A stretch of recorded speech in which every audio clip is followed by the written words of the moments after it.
You're not going to get a fight from me on that one, Doug. It's like, everyone about settled? That's great. Well, good evening. For those of you who didn't meet me out there, my name is Mark Zimmerman. I'm the Executive Director of the UNC Alumni Free Speech Alliance, or UNC AFSA. I want to thank you for coming tonight for what should be an involving discussion about what is happening at your beloved alma mater. It'll probably be of no surprise to you that many top universities in this country are in turmoil. Over the years, they have lost their bearings and strayed from a university's purpose to teach students to be open-minded and critical of their own and others' beliefs so they can learn to be successful in their careers and as citizens. UNC AFSA was formed by alumni who want UNC to avoid the errors of its peers by staying true to its motto, Lux Libertas, light and liberty, knowledge and freedom.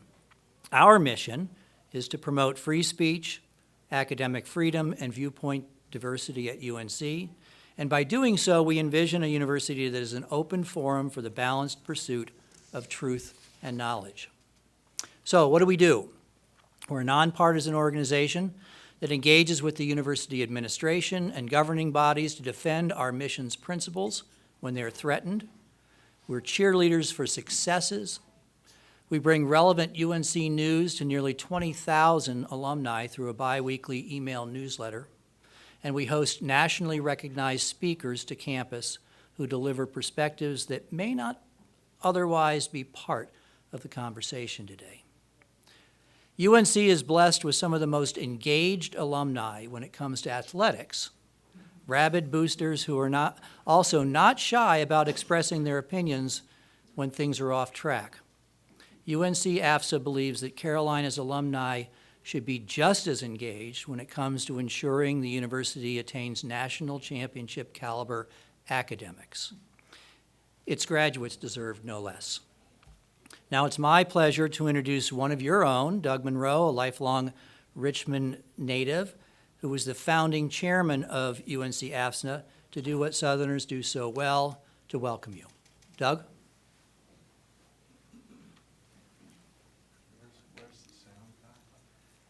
Just pick it up and talk. Pick it up and see what happens. Yeah, you're good. Hello. I don't like using this thing, but that's what we do today.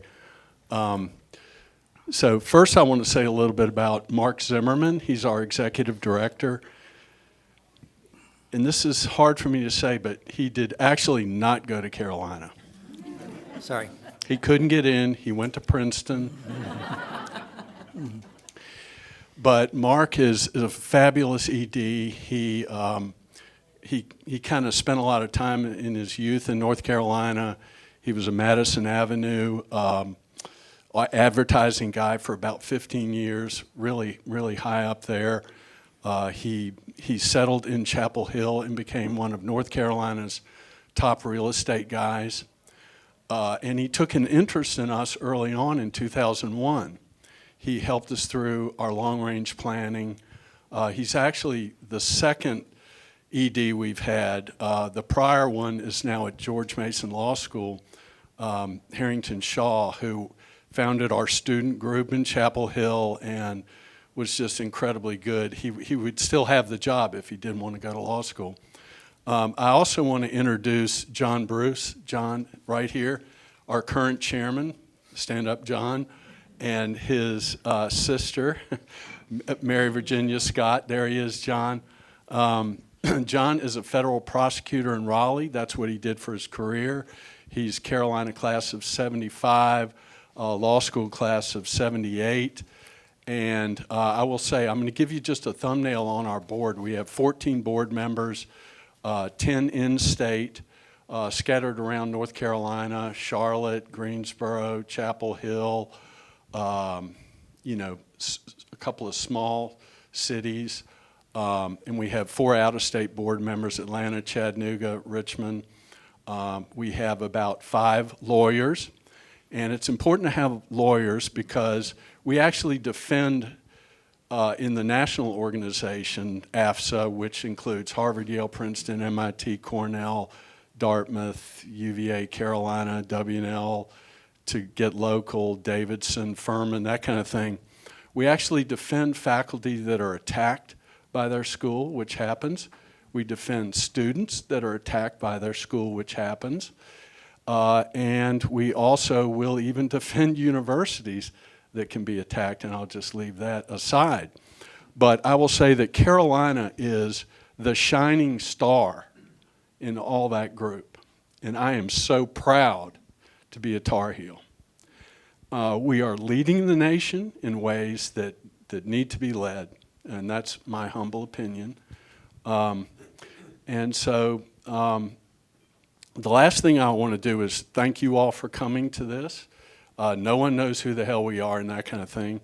And so we're in our 5th year, but I want to thank these panelists here. I'll just go down the line a little bit. Jenna Robinson is head of the Martin Center, which is a fabulous, the James Martin Center in Raleigh. They're basically a think tank about university level academic endeavors, and they're getting a national reputation. She's on our board, and so I will admit that openly without shame. But she's, I think, very important to the board of UNC and to the board of governors in Raleigh. I'm going to go to Florence Dorr next. She is something else, and I think that I'm looking at Aubrey Ford, and I could mention a couple of professors, but I got a feeling that she's one of those most popular out there, okay? She's a William Faulkner Scholar, and she is head of Heterodox Heels, which is the largest heterodox organization among universities, I believe. At least it was last year. Is that correct? I'm not sure. Okay. Check and I'll confirm that. But it's 80 professors, so she's head of that organization, and they have a similar mission. And then, of course, there's Ramsey White, who I've gotten to know a little bit. She's vice chairman of the board.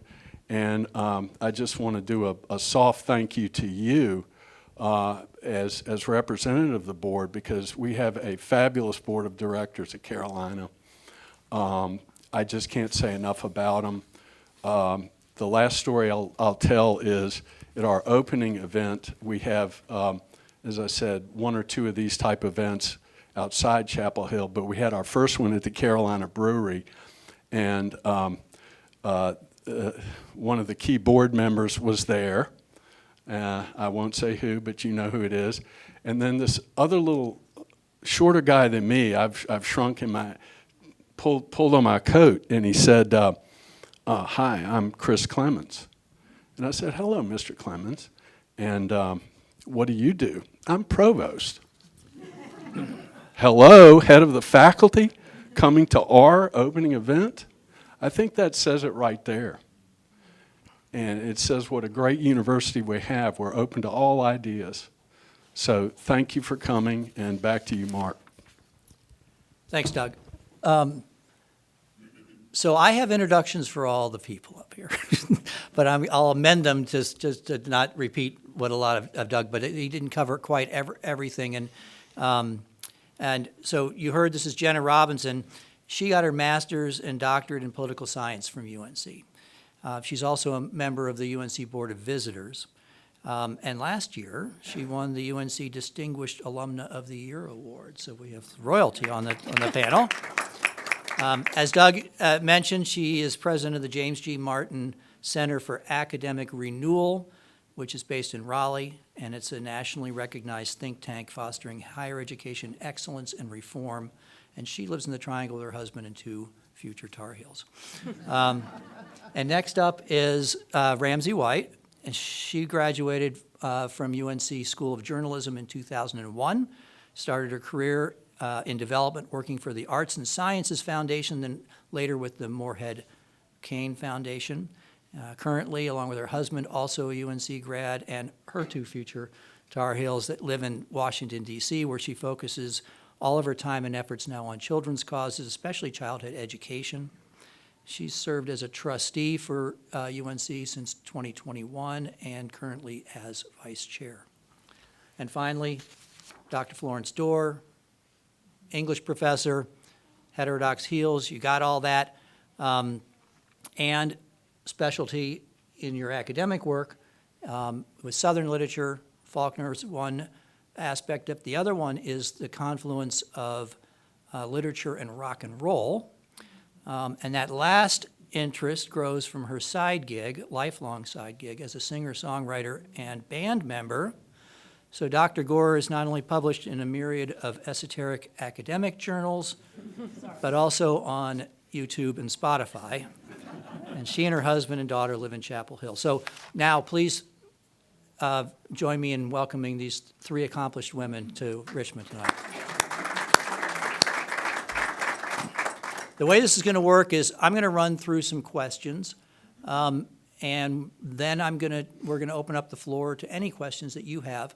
You saw that Doug did use a microphone. That's not because we can't use our outside voices in here. It's because we record these events, and as part of our website and YouTube channel, we'd like to share them with people who couldn't be here, and no one would be heard on the video without having an audio track. So when we do get to questions that you may or may not have, just raise your hand, hold them, and we'll pass the mic to you, and it'll be easy.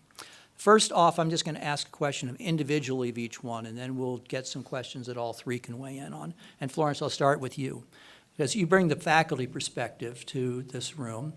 How are academics improving at UNC, and what would you like to see to make them even better? Well, it's a really important question.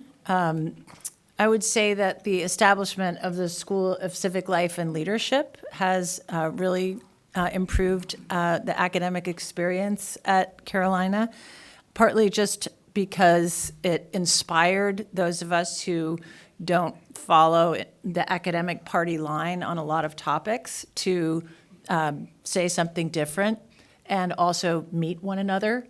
So one major change that Skill was part of, it was also the kind of, establishment of institutional neutrality and all these other free speech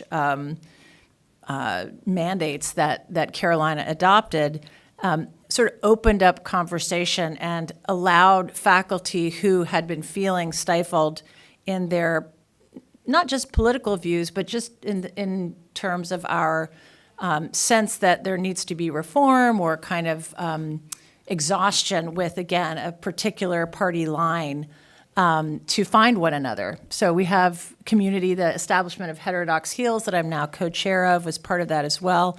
We had a visit from Jonathan Haidt, who started Heterodox EDU a couple of years ago, and in which he said, higher education has lost its way. We have replaced lux and libertas, and inquiry with social justice. And I looked around and I was like, oh, did he just say that out loud? And I felt so relieved, and so that has really loosened up the conversation so that we can actually disagree with one another and do so without causing, making people into pariahs and all the kind of cancel culture stuff that was really prevalent before that. It's not over. Those issues are not gone. And I think that, but it's greatly improved. People are adopting, not just in Skill, but also inspired by Skill, debate in their classrooms and trying to help students along with disagreeing with one another, in ways that are organized and that let them know that different ideas are not just okay, but that they just are, that you can express them. But I think that the culture still needs some work. We still need to have more change. I think what would really help is more hiring of people who are committed to civil discourse and free speech. Because once you hire people, they're there, and you kind of can't get rid of tenure because I know that's controversial. Some people disagree with that. I'm cool with that. But I think it would really hurt competition, at least at this moment, to hire people without tenure. It'd be hard to get the best. And if what we're trying to do is kind of return to a meritocracy where merit-based ideas and merit, really excellent scholars come in, not scholars who follow a particular political point of view, then we need to keep tenure. But so what we need is more hires, more people who are committed to these ideas. And skill is a good start. Good. Thanks. Ramsey, unlike at many other universities, UNC's trustees, to say the least, are not a rubber stamp board. You've been very active in university policy, so tell us about some accomplishments that the Board of Trustees has been working on that have really strengthened UNC for the future. Yes, thank you. I would say the first I would start with, to understand our accomplishments, it's also kind of prudent to understand our role as trustees. And in the state of North Carolina, public universities are funded by the North Carolina taxpayers, and it's governed by the legislature. So I think that's one thing to understand. And the legislature delegates the responsibility of the universities to, sorry. I'm sorry. The legislature delegates the responsibility. The North Carolina Constitution delegates the responsibility to the legislature, and the legislature delegates the authority to the Board of Trustees of the constituent universities. Sorry, I got confused there. So I think understanding that and kind of the trickle down of what our role is as trustees is important. And then just knowing that, I would say our biggest accomplishments since my tenure, which has been 4 years, almost 5 now, is definitely the all funds budget. I'm sure you've heard a lot about that if you've read about it. There were 13 different budgets, I guess 2 years before I started, and my first year on the board, 2021, was our first year executing the all funds budget. And so that has allowed us to align the money with the mission. And that's a big accomplishment and a very hard feat each year. And then also adopting the Calvin Report and the Chicago Principles and really focusing on institutional neutrality. I know that's something that Heterodox feels is important, and thank you for your work with that. But I think just kind of the public statement, again, as a trustee saying, we think that this is important, and we want to make sure that our students understand that the university is a place for all critics, and so that was important for our board. And then finally, SKIL, the School of Civic Life and Leadership, I definitely think is a wonderful accomplishment. And the genesis of SKIL is very much confused in the media, and I don't know if a lot of you know, but it really was started with the faculty, and by the time it got to our board, we were in an offsite talking about a survey that was conducted from our students. And basically the survey was saying that the students self-censor against each other because they don't feel comfortable expressing their viewpoint in the classroom. And so as trustees, we said, well, this is not okay. This is not what the university is supposed to be about. And it grew from there. And there was a lot of reporting about our resolution. And to be quite frank, our resolution was just, again, as our role as trustees, as I started with, is to say that we need to make sure that we are providing our students with the resources and the tools that they need to go out into the world and be Tar Heels. So. That's great. Thank you. We may return to those things that you touched on there. And Jenna, so your organization, the Martin Center, studies universities across the country. What would you say that UNC is doing better than most? Thanks, Mark. So I'm going to repeat some of the things that Florence and Ramsey said, but I think they're doing a really spectacular job on their policies that protect free speech. There's still work to do. I'll reiterate that, but I mean, it goes back a long time.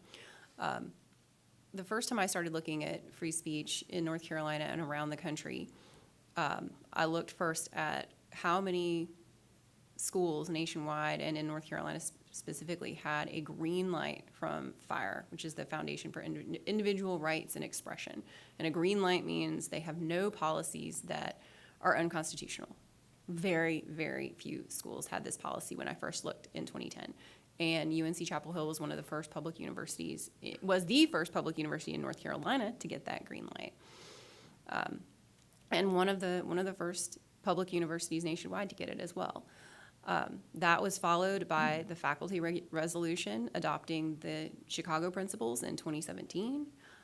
Later, the Board of Trustees adopted the Chicago principles on free expression, which is an active commitment to free expression in policy. They also adopted, as Ramsey said, the Calvin Report, which is a commitment to institutional neutrality, which says that the university is not going to sponsor ideas. It's going to be a playing field for ideas. And they also did a voluntary civility agreement. And I think that those are all very important kind of policy pieces that UNC has put into place so that a culture of free speech can bloom. And that's the part that UNC Apps is still working on. I think that all of us are still working on. But I think UNC has done a great job by laying the foundation for that culture to emerge. Great, let's build on that last point that both of you talked about. I mean, since this is sponsored by a free speech organization, let's talk about that free expression on campus.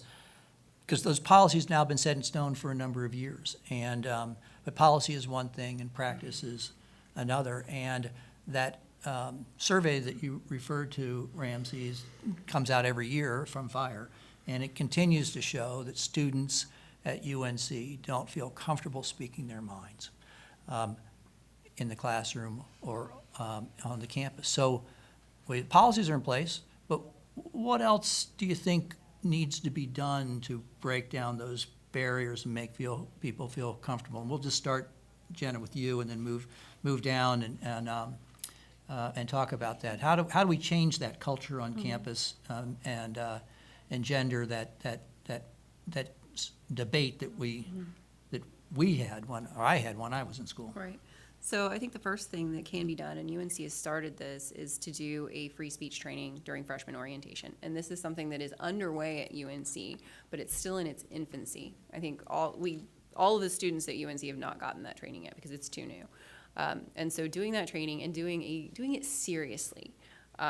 When the first time all of the schools in North Carolina did a training, it was essentially like they just slapped it up on a PowerPoint as part of orientation, and the students immediately forgot it because it was not given adequate time or attention. So doing a real training for students that lets them know, this is not high school.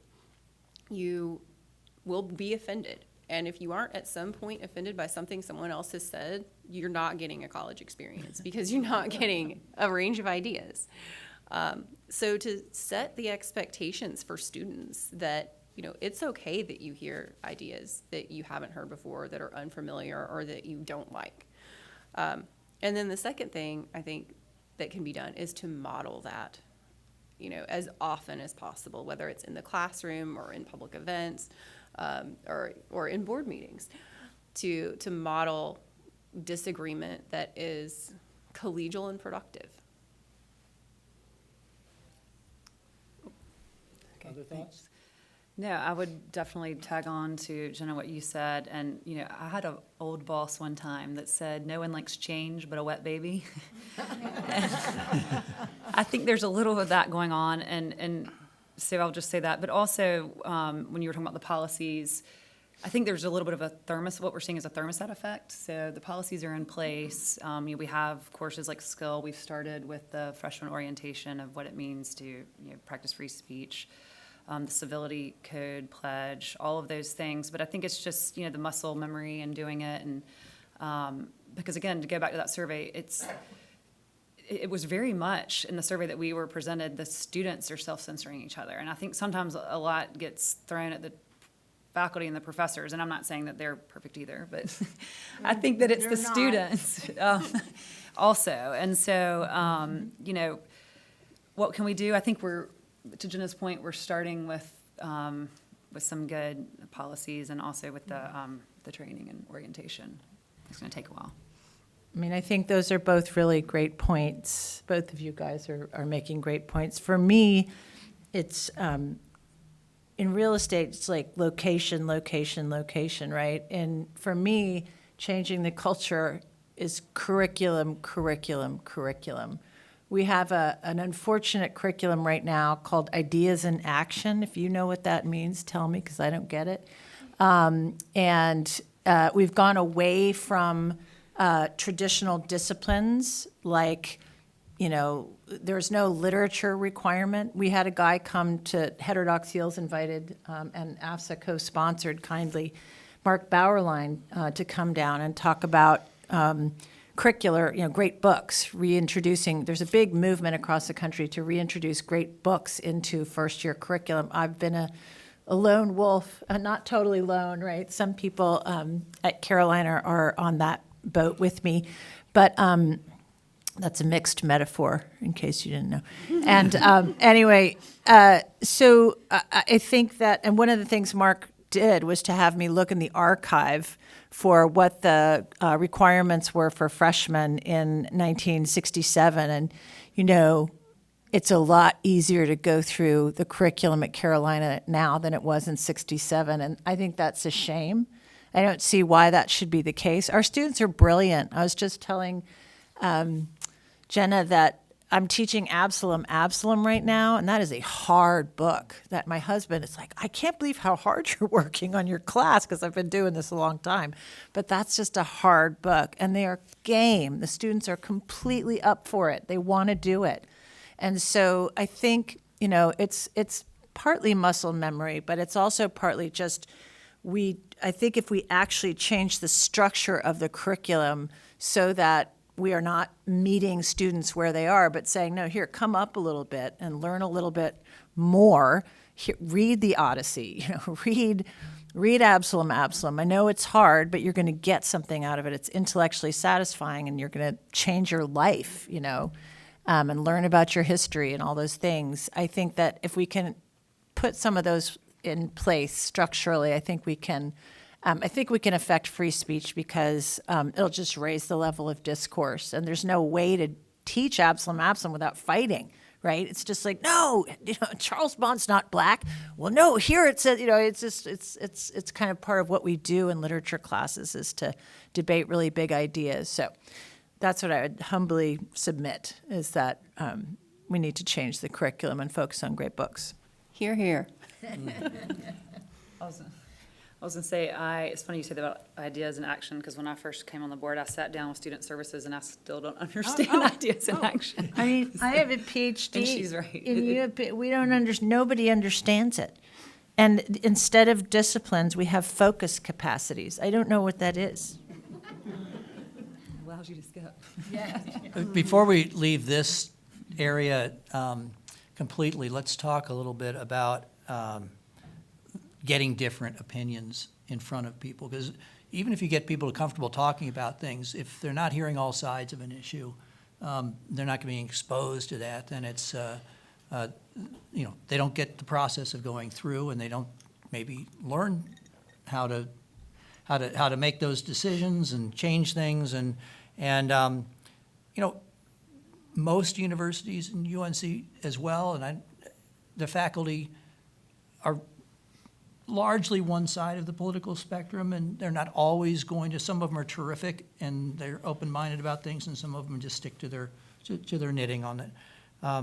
Whose responsibility do you think it should be to ensure that a variety of perspectives are heard on campus and in classrooms? One of the things that you heard from me up front is where a lot of our money goes is to bring in big-name speakers who would never be invited to UNC if it wasn't for us. And we're going to continue to do that, but it shouldn't fall on the alumni shoulders to get those perspectives in there.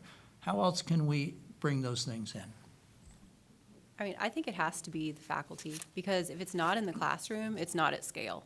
I mean, as wonderful as it is to bring in these fantastic speakers, how many people can you get in an auditorium? What's the maximum we've ever, 250, something like the 400 maybe, if we get the biggest room on campus.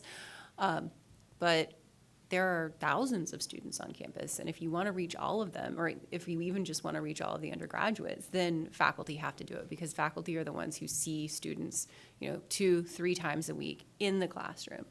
And I think it really has to be a faculty responsibility, or else you'll only be getting a tiny little swath of the student body. 100% agree. And you know, it's an interesting question about responsibility, because I think there's enough to go around.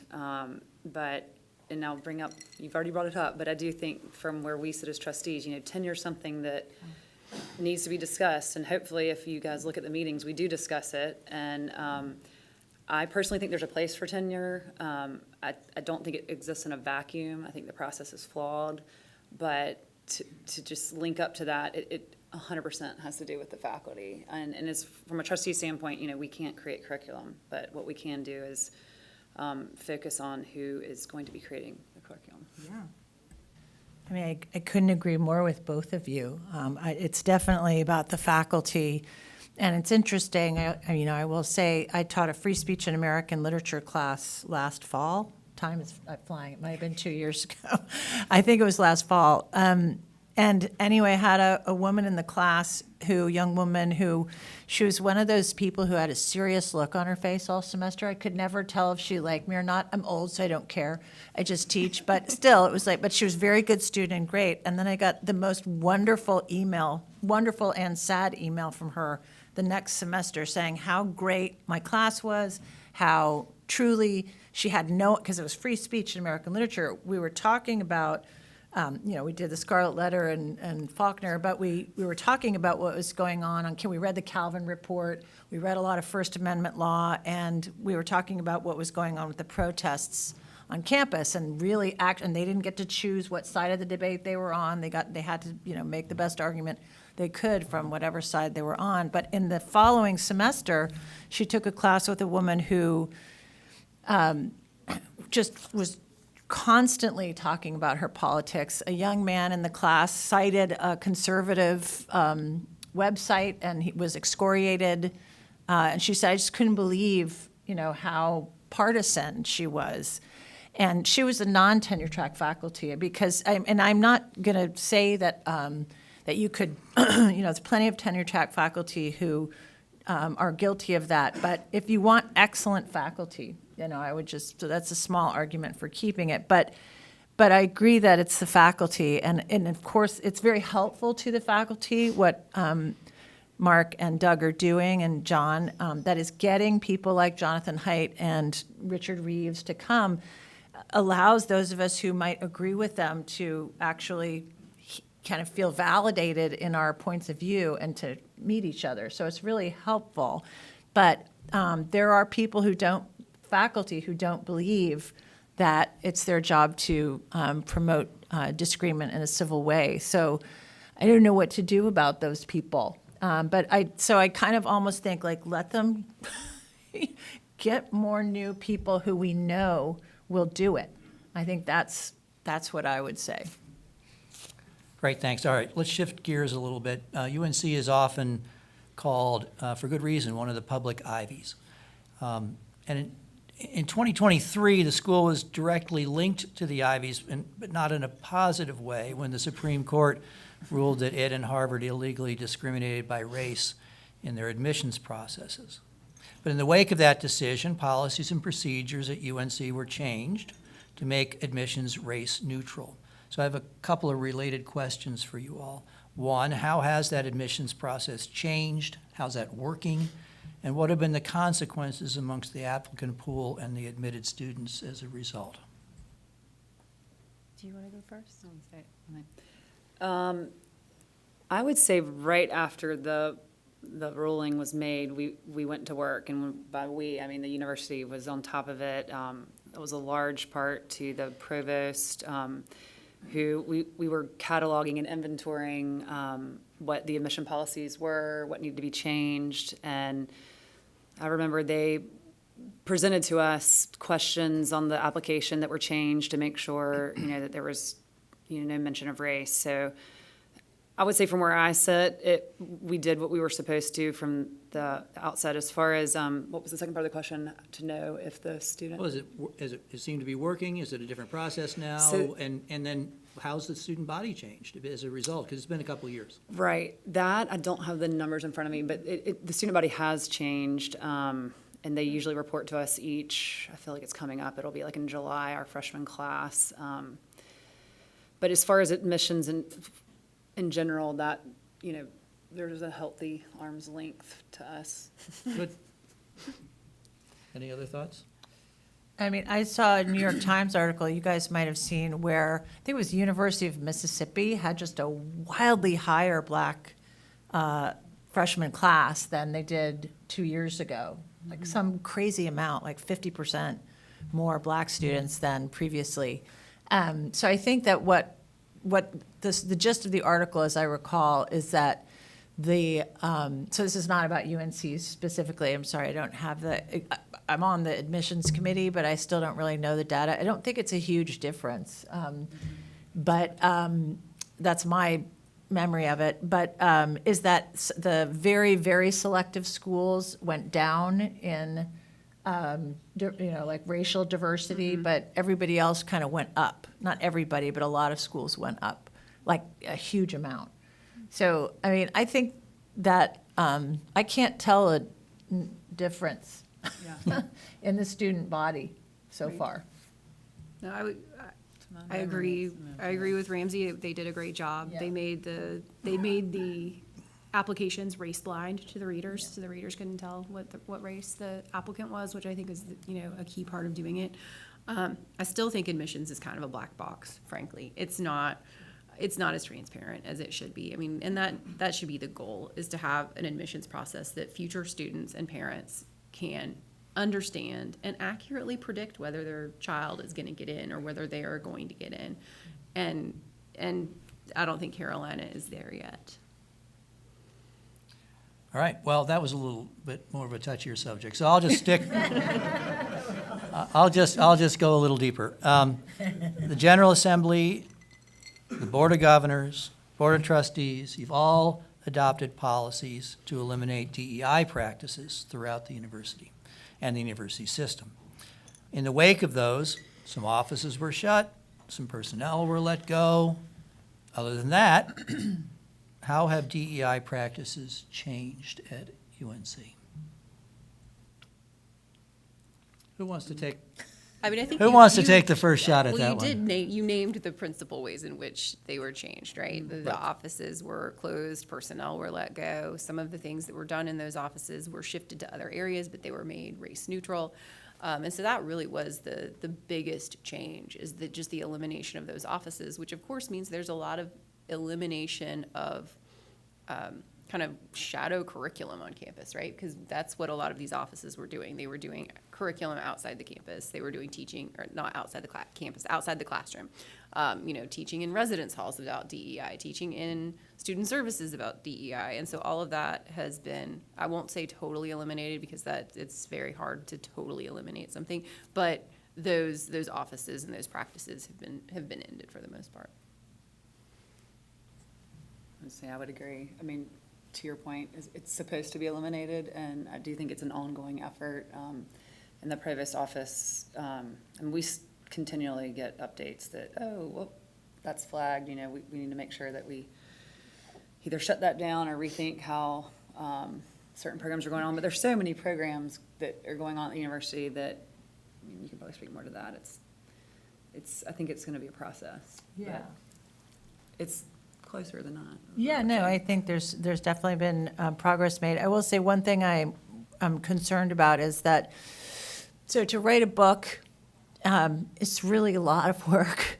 It's really, you need time off from teaching so that you can really concentrate for a long time. And so we have these fellowships. Jenna sent me an article about the Mellon Foundation that came out about its biases.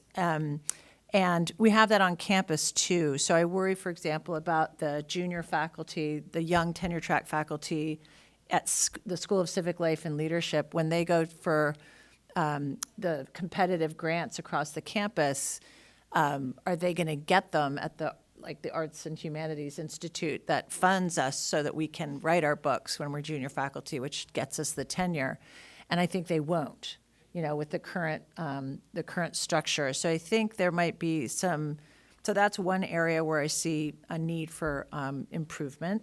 And then I worry a little bit about the shifting of the personnel to different offices who are still maintaining it's probably where you're getting your red flags, maintaining, under other auspices, practices that are not race neutral, and that actually somehow covertly advance some of those ideas. All right, well, I only have one more, and then please, if you've got some things that you want to learn about your school, one of these three will know what's going on. Plans have recently been announced for one of the largest expansions in the history of UNC. A satellite campus called Carolina North is to be developed approximately 2 miles up MLK Boulevard, and for most of the people in this room, that was called Airport Boulevard when you were there. Let's go ahead and leave the Smith Center out of the conversation, all right? We'll leave that for That- Q&A. that- That's a, well, yes, that's, you can bring it up. But even regardless of that, there's going to be a lot of building. So my question is, just conceptually, will having two campuses end up being divisive for a school like UNC, or a net plus for the university community? So I'll talk from my experience as both an NC State and UNC grad, because NC State did something similar to this, probably 30-plus years ago now, with their Centennial campus, which is somewhat removed from the rest of NC State. And that's where a lot of their engineering and textiles were. And I think it has been and still is the case that that part of campus is separate and feels different and is not as integrated into the rest of campus life and campus activities as ideally it should be. And so I think that the challenge for Carolina will be how do we go about this in a very, strategic, well-planned way to integrate it, because it won't happen on its own. It has to be purposeful, especially because it's like this 1.6 miles down the road, I think it is. And so, it's unlike NC State, you can't just walk across the street and get there. There's a gap. And so I think it'll have to be very, very purposeful, or it will feel like a separate campus. Yeah, I would tag on to that. I mean, we were just presented as trustees in November about Carolina North in general, and then this past January in more detail. And I do think what you said is exactly right. It's going to happen. And so I hope we do it well. And, is it going to be a quandary, a conundrum? I hope it's a quandary. But there's a lot of planning involved. We're getting ready to send out RFQs. But it's at the infant stages, and I do think that the administration is trying to put together committees. There's a stakeholder committee where they've engaged the Chamber of Commerce at the town of Chapel Hill. There's a woman, Ivy Taylor, who is local relations, who used, I think, to be the mayor of Fort Worth. Is that right, in Texas? Or somewhere in Texas. So they're thinking about it the right way. So I agree. I think it needs to be intentional. We need to think about infrastructure.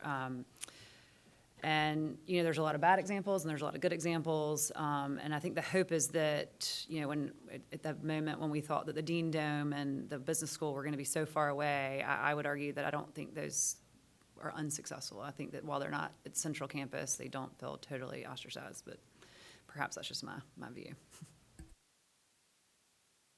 I don't have anything to add. I agree with both of you.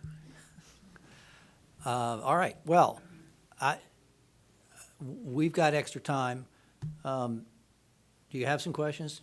Let me just get the mic over to you. We've got one there and one there. Can someone run? I'll run. Okay. Thanks. So Harvard and Carolina were parties in the case that was decided by the Supreme Court, and obviously they've been treated differently by the current administration. Why is that, if we know? How has Carolina's response differed from Harvard's? Why are we not in the news the same way that they are? I mean, there are obvious differences between the institutions, but Harvard's in the blast zone still, and we seem to be comfortably out of it.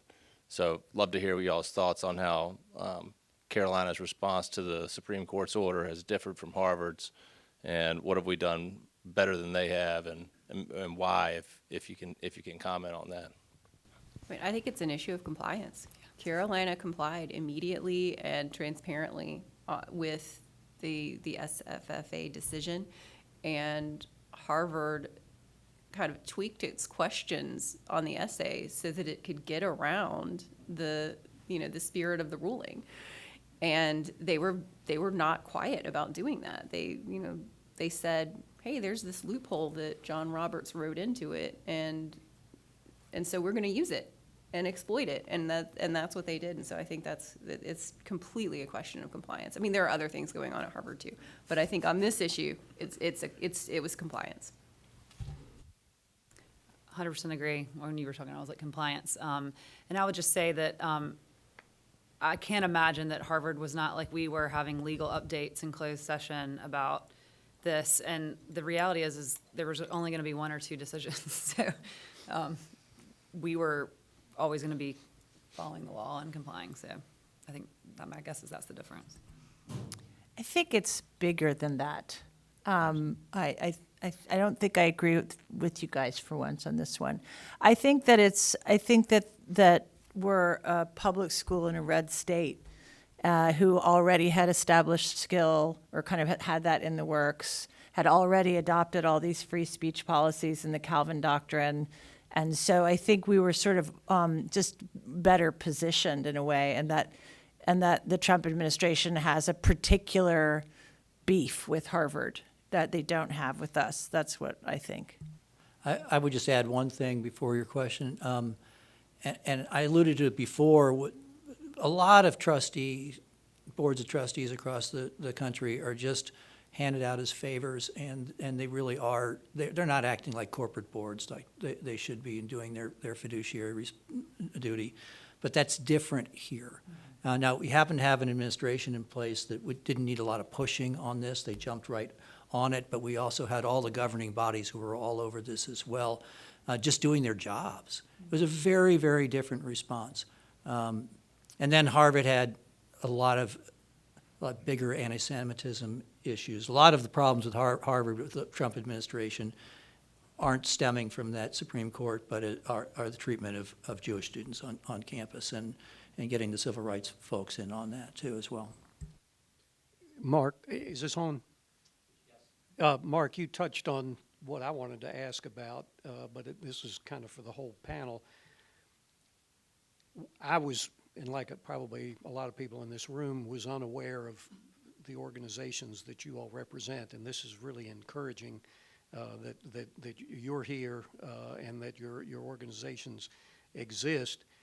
I have been encouraged in the last several years by things like the School of Civic Life and Leadership, by the way that Carolina responded to the Supreme Court's ruling, in contrast to Harvard and plenty of other schools who are pretending as if Harvard and Carolina won that case.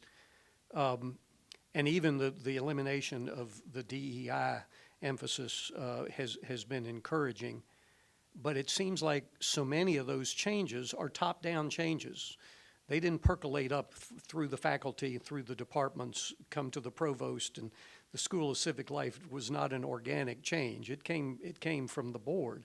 And so my question is, how much of this momentum for free speech, for viewpoint diversity and the like, how much of that is dependent upon the makeup of the board and perhaps even of the legislature? And how tenuous, in other words, is this momentum that you all are here representing? I'll just start with one thing. We're in Virginia, so we'll quote Jefferson that liberty, the price of liberty is eternal vigilance.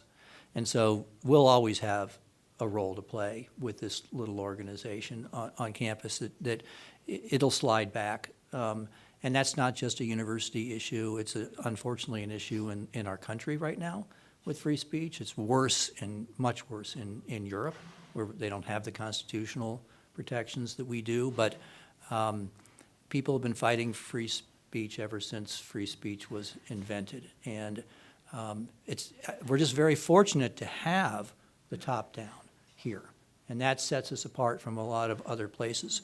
But that's why a lot of our discussion is how do you change the culture after that's in place? Because policies only go so far.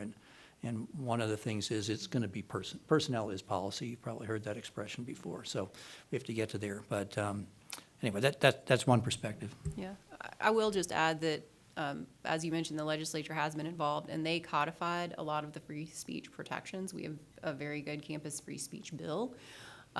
And I'm confident that no matter what happens, there is not going to be a legislature of any political stripe that is going to expend political capital trying to repeal the campus free speech bill. And so I am confident that that will be permanent, but I think that Florence, with her work with the faculty, is probably the best person to really give you better insight.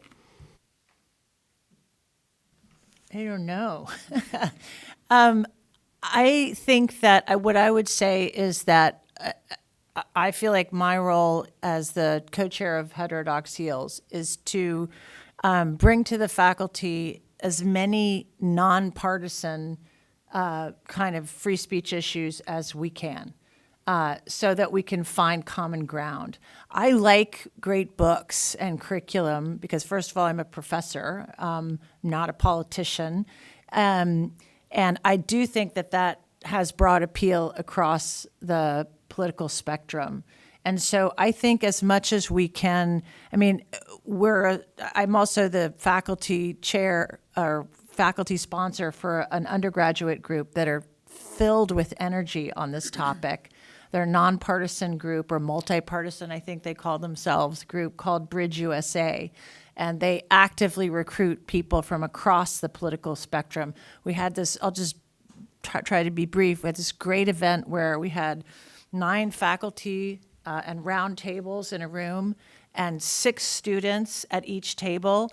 And the faculty were John Rose, a guy from Skill, and some other great faculty. And so mine was DEI, and John's was, the Democratic Party, there's various hot button issues that are, sure to get people hot under the collar.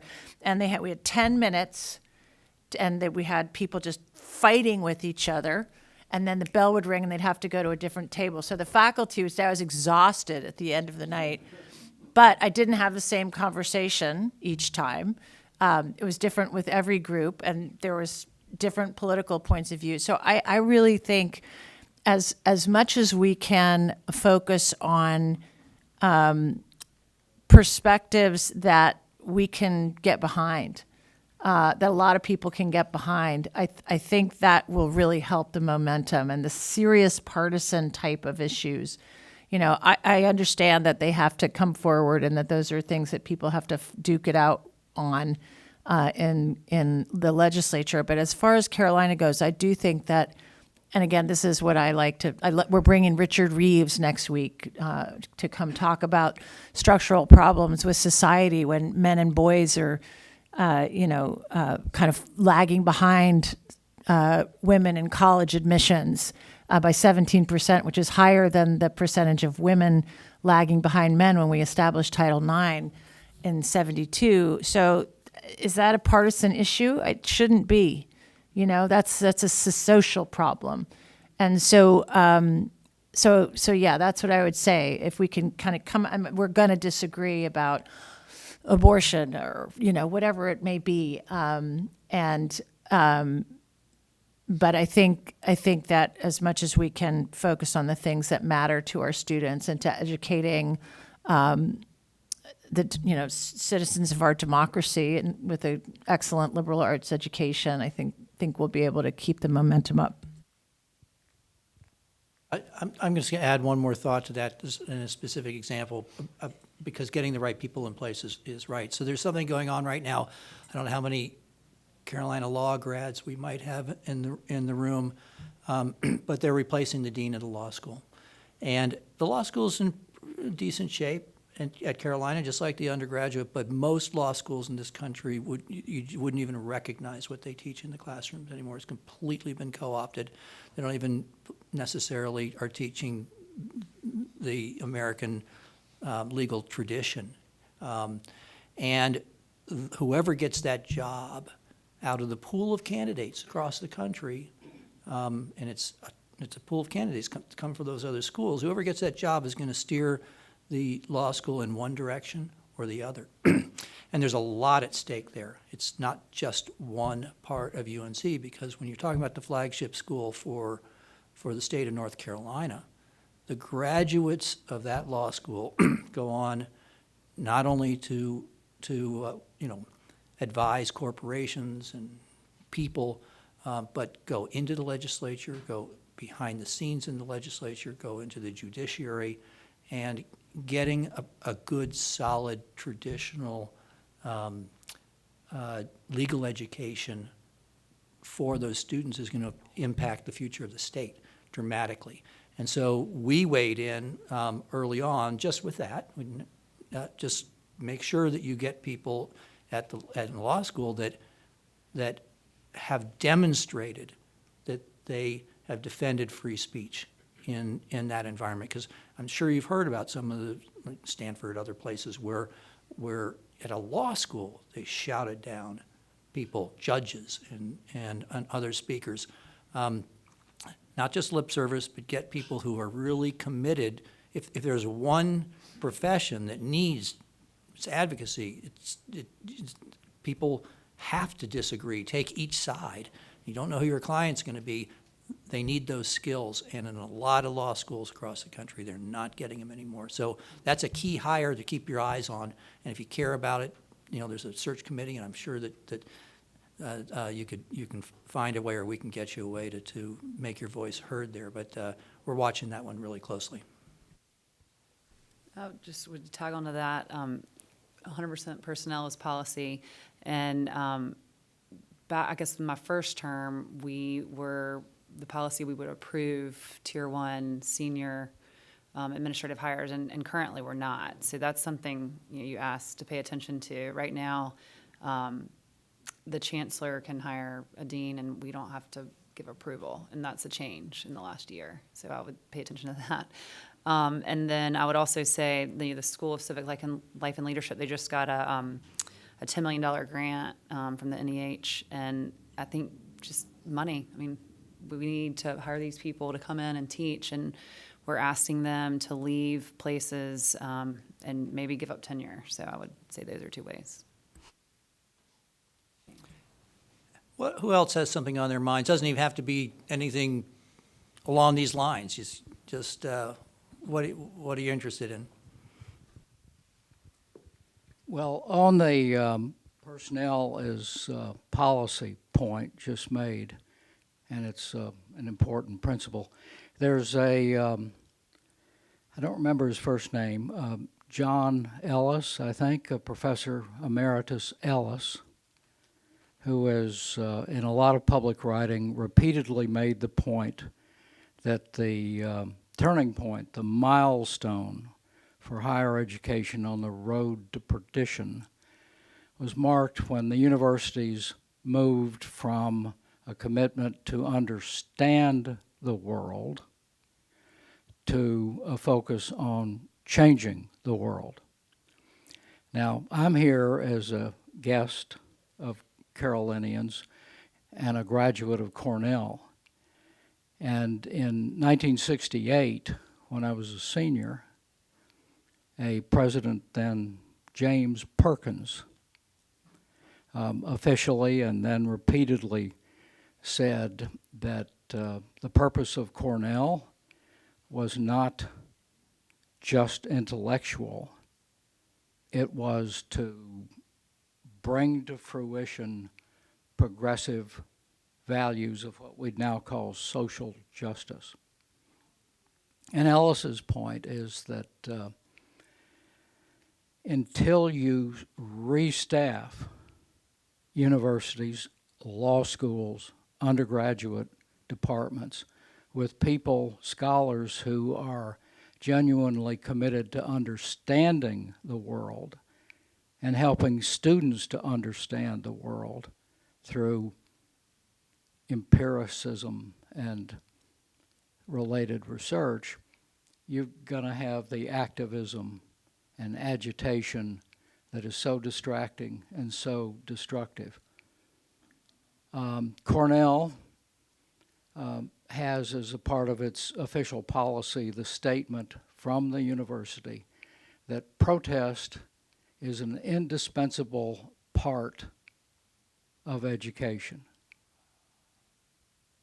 So, finally, a question. Where does UNC, do you think, stand now? What's the purpose if you polled the leadership and the trustees and the faculty and everything? Is the purpose of UNC to understand the world? And of course, if you understand the world and you produce students who better understand the world in the full sense of that meaning, then they can go forth and change the world for the better. But thinking of the Ellis distinction, where does UNC stand now?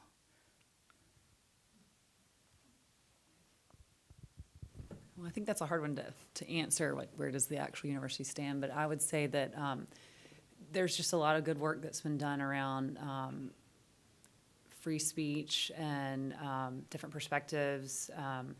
But I would also say I think there's this culture amongst our board when we're talking about the student experience. We talk about that a lot. And we've been trying to have more agendas that show us, what's going on campus. What is it like to, walk through campus? What is it like to be in the pit? What is it like to attend a class, where a professor says X, Y, and Z? And I think from that, we've kind of amongst ourselves said we want to create a spirit, and you're saying understand the world of it's okay not to know. And I think that goes along with the Calvin report and the Chicago principles of the institutional neutrality of it should house critics, not be the critic. So I would say, to answer your question, I think it's on the path, if not already there, of understanding the world from where I sit, but I'd be interested to hear what you ladies think. I think that UNC is closer to the posture of understand the world than change the world than it ever has been in my time of watching what's going on. But I think the biggest thing it could change to get even closer to a posture of let's understand the world is to change that general education curriculum, which Florence already talked about, because I think that is one place where you do see an emphasis on trying to change the world. And when you put it right there, front and center in your gen ed curriculum, that telegraphs to students what you care about. And so I do think that's a big change that UNC should pursue. Yeah, I think giving a world-class liberal arts education is what our mission needs to be, and that the things that are getting in the way of that need to be changed. And I agree, its curriculum is the main one. Great books, man. Anyone else? Same topic. Is there any chance that the faculty at UNC could see this as a competitive advantage? Me being a businessman, I see Carolina having a huge competitive advantage over its competitors, which are the Ivies, Harvard, Yale, Princeton, MIT, UVA in particular. You can kick their butts competitively. Why be like everyone else? Any chance? Hello? You mean that the free speech commitment that we have? Yeah, I think so. I mean, I'm proud to be at Carolina for that reason. I'm excited. And also, it's a state school, so we're, sort of our mandate is to educate citizens. And so I feel competitive about it. My guess is that's going to be more, that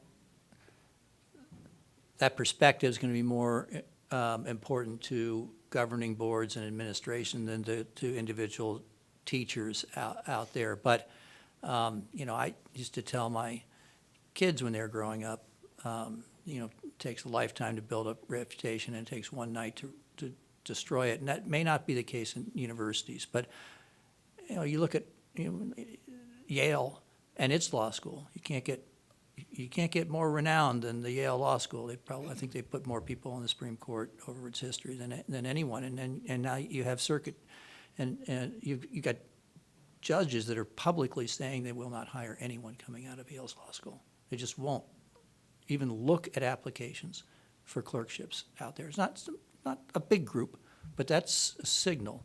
And it's going to take a long time to knock Yale off that, and I would, for me, Yale is like Duke for you. So I'd love to see that happen.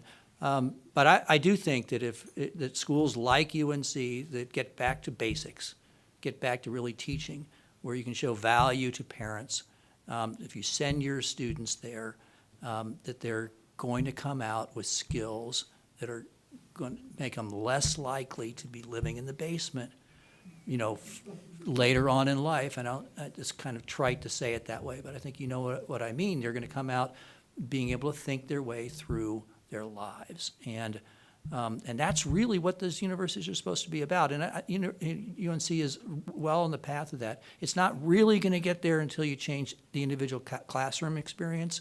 And again, most faculty just want to teach. But you do have a percentage that want to change the world and don't tolerate people that are going to change the world in a different fashion than they want to do. So. Yeah, to follow up on Doug's competition point, I'll say as a Cornellian, active in AFSA and the CFSA, and very concerned about the differences between, say, the 1960s curriculum and what's taught now, that among concerned Cornellians, there's a sense, a sad, anxious sense, that the administration and the clueless, non-functioning board of trustees are sort of living off the brand, okay? And they, like Hemingway's character, who went bankrupt, do not appreciate the fact that a brand and a financial position degrades slowly and then suddenly. But the parents, a lot of parents, applicants, and alumni are still applying to and sending their children to and donating to the Cornell of the 1950s and 60s. And so there is a great opportunity for an institution like UNC to reach out to them and show that there's more than a name, and the name, and if you're going to be interested in the name of the future and not the past. So go to them. I would add that, we're already seeing it happening. There was a big article last year about the number of students coming from the Northeast to schools in the South, all across the South. And they said, they polled these students. They asked these students, why are you choosing, Clemson?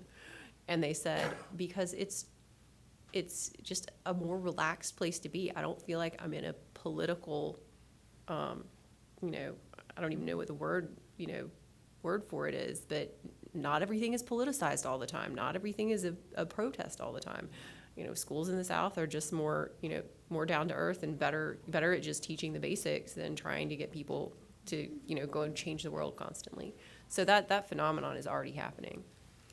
It's funny, I was thinking the same thing. I do think that there is a shift just generally amongst children that are applying, or I shouldn't say children, teenagers applying to college, and going to the South, the Southeast, and you see that in what they want. And I do think that UNC, we say we want to be the #1 public university, and we think about that, and we are being competitive. And a lot of this has to do with admissions, and I know you talked about that, and who are we bringing in, and brings it back to Carolina North. We want to be able to let in more students from North Carolina without diluting, the academics, and without saying, oh, we can't, let you in because we don't have enough space. So I think all these things are being talked about, and I do feel like we're not resting on our laurels right now as far as that's concerned. Yeah, we didn't even talk about the fact that Carolina is adding, 5,000 students over the next 10 years. And so, that growth is Like, that's huge. Carolina has not grown like that ever at that rate. All right, well, we did pretty well. We thought we'd try to get out of here at 7:45. So I want to thank you all for your interest, for showing up tonight. We have a little card on the table out there that just, if you're interested in getting on our newsletter, there's a little QR code you can shoot on that, or has our website on it and our mission. And if you just take one of those, or someone will hand you one probably as you go out, we'd appreciate that. But otherwise, thanks again for coming. I hope you saw some people, Davey, that you hadn't seen for a while, and renewed some friendships or made some new ones. And we're going to just keep doing what we're doing down in Chapel Hill, and keep our fingers crossed for March. All right? Thanks.